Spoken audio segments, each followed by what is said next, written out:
സ്ഥിരമായിട്ട് മരുന്ന് കുടിക്കണ കുറച്ച് ആൾക്കാരുണ്ടാവും. ഷുഗറോ പ്രഷറോ അല്ലെങ്കിൽ തൈറോയിഡ് അല്ലെങ്കിൽ വേറെ എന്തെങ്കിലും തരത്തിന് ബുദ്ധിമുട്ടിന് സ്ഥിരമായിട്ട് മരുന്ന് കുടിക്കുന്ന ആൾക്കാരുണ്ടാവും. അങ്ങനത്തെ ആൾക്കാർ എന്ത് ചെയ്യാന്ന് വെച്ചാല് പറ്റുകയാണെങ്കിൽ എത്രയും നല്ല എന്താന്ന് വെച്ചാല് നിങ്ങൾ ഹജ്ജിന് പോകുന്നതിന്റെ മുന്നായിട്ട് നിങ്ങളെ ഡോക്ടറിനെ സ്ഥിരം കാണിക്കണം. ആ ഡോക്ടറിനെ പോയി കാണുക. എന്നിട്ട് ഡോക്ടറിനോട് പറയാം, ഡോക്ടറെ ഞാൻ ഇങ്ങനെ ഹജ്ജിന് പോകുന്നുണ്ട്, അപ്പൊ ഇതിന്റെ മരുന്നുകളിൽ വല്ല മാറ്റങ്ങൾ വരുത്തണോ അല്ലെങ്കിൽ ഡോസിലൊക്കെ വല്ല വ്യത്യാസങ്ങൾ വരുത്തണോ ചോദിച്ചറിയാം.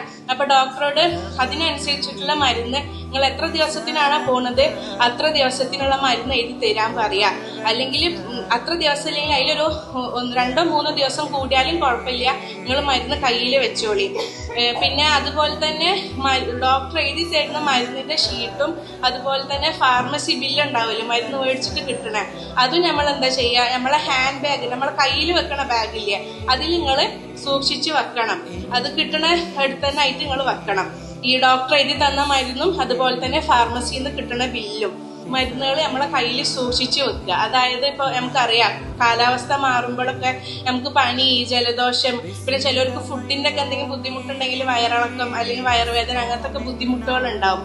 അപ്പൊ അങ്ങനെ എന്ത് ചെയ്യണം, നിങ്ങൾ കുറച്ച് പനിക്കുള്ള മരുന്ന്, അതേപോലെ ജലദോഷത്തിന്, ചുമക്കുള്ള കുറച്ച് മരുന്ന്, പിന്നെ ആൾക്കാർക്ക് ഇങ്ങനെ വേദനകളൊക്കെ ഉള്ള ആൾക്കാരാണെങ്കിൽ നിങ്ങൾ എന്ത് ചെയ്യുക വെച്ചാല് വേദനയ്ക്ക് നമ്മൾ തേക്കണ ഓയിൻമെന്റ് ഒക്കെ ഉണ്ടാവുമല്ലോ, ഒന്നില്ലെങ്കിൽ ഓയിൻമെന്റോ അല്ലെങ്കിൽ സ്പ്രേ ഒക്കെ ഉണ്ടാവുമല്ലോ, വേദനക്ക് അടിക്കണ സ്പ്രേ, അതൊക്കെ നിങ്ങൾ കയ്യിൽ കരുതി വെക്കുക.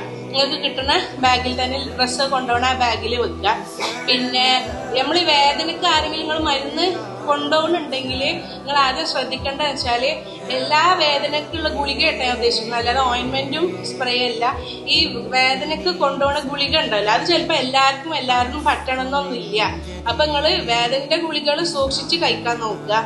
ചില ആൾക്കാർക്ക് അവിടെ എത്തിക്കഴിഞ്ഞാൽ നമ്മളിങ്ങനെ കുറെ നടന്നു കഴിഞ്ഞാൽ കാലിന്റെ അടിയിൽ വിള്ളിച്ചൊക്കെ ഉണ്ടാവും, അതേപോലെ തന്നെ നമ്മുടെ തൊടന്റെ അവിടെ ആയിട്ട് ഒരു പൊട്ടലൊക്കെ വരും.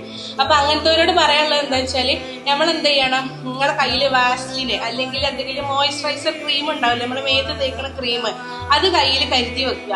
അപ്പൊ നിങ്ങൾക്ക് ഇങ്ങനെ തുടങ്ങുമ്പം കാൽമലൊക്കെ ഇങ്ങനെ വിള്ളിച്ച് വരുന്നുണ്ട് തോന്നിയാല് നിങ്ങൾ എന്ത് ചെയ്യണമെന്ന് വെച്ചാല് നിങ്ങൾ അന്ന് രാത്രി കെടുക്കണ അന്ന് കാലൊക്കെ നല്ല കഴുകി നല്ല ആ വെള്ളമൊക്കെ ഒരു തുണിയായിട്ട് നല്ല ഒപ്പിയെടുത്തിട്ട് നിങ്ങൾ ഈ വാസിയോ അല്ലെങ്കിൽ എന്തെങ്കിലും ക്രീമോ കാൽമ പുരട്ടുക. 2 കാലിലും പുരട്ടിയിട്ട് സോക്സ് ഇട്ടിട്ട് കെടുക്കുക. അത് നിങ്ങൾ എന്ത് ചെയ്യണം, നിങ്ങൾ തിരിച്ച് ഹജ്ജ് കഴിഞ്ഞ് തിരിച്ചെത്തണ വരെ നിങ്ങളത് അങ്ങനെ തുടർച്ചയായിട്ട് ചെയ്തോളി.